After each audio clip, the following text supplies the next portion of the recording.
नहमदुहु व नसल्ली व नसल्लिम अला रसूलिहिल करीम अम्मा बाद बिस्मिल्लाहिर रहमानिर रहीम।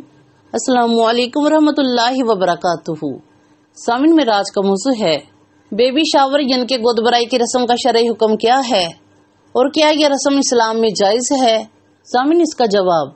सामिन गोद भराई की शरन कोई हैसियत नहीं, ये महज एक रस्म है कि जिसको अवाम ने इजाद किया है। और सामिन याद रहे कि ये शरीयत की बताई हुई रस्म नहीं है बल्कि एक खानदानी रस्म है और ऐसी खानदानी रस्मों में जब तक के खिलाफ शरअ अमूर ना किए जाएं तो जायज है।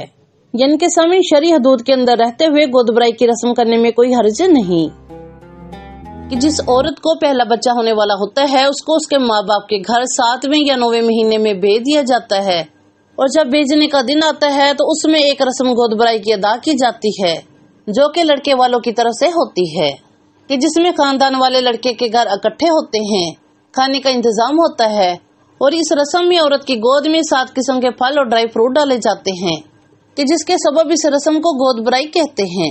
जिनके 7 फलों से उसकी गोद को भर देना। तो सामिन बाद में ये फल औरतों में तकसीम कर दिए जाते हैं कि जिसके घर औलाद ना हो उसे खुसूसी तौर पर इसे अच्छी फल समझते हुए फल दिया जाता है कि अल्लाह अज़्ज़ व जल उसे भी इस नेमत से नवाजे। तो सामिन इस रस्म में शरन कोई कबाहत नहीं जब तक कि शरई हदूद से मुतजावज न हो, जैसे कि मर्द औरतों का इख्तिलात होना और नाच गाना वगैरह होना। और सामने ये रस्म मुख्तलिफ इलाकों में मुख्तलिफ अंदाज से की जाती है और बाद जगह महफिल मिलाद और कुरान खानी न्याज का एहतमाम किया जाता है जो कि नज़ूल रहमत और बरकत का सबब है बेशक। मगर सामिन आजकल के दौर में इसके मुतालिक एक नया ट्रेंड चल पड़ा है जो कि बेबी शावर के नाम से मासूम है। इसमें मुख्तलिफ किस्म के गेम्स खेले जाते हैं जो इस बुनियाद पर होते हैं कि पैदा होने वाला लड़का है या लड़की।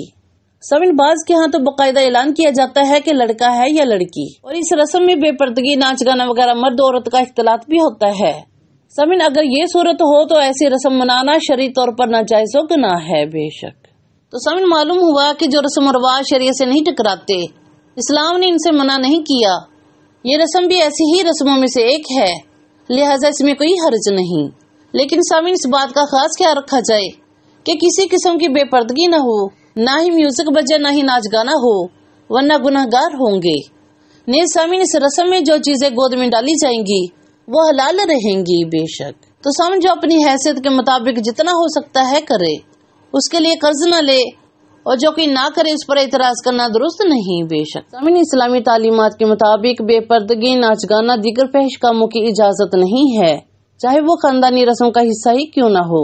और सामिन कुछ खानदानी रस्में शरीयत की हद में रहकर मनाई जा सकती हैं, लेकिन अगर इनमें कोई भी ऐसा अमल शामिल हो जो शरीयत के मुनाफी हो तो इनसे परहेज करना जरूरी है।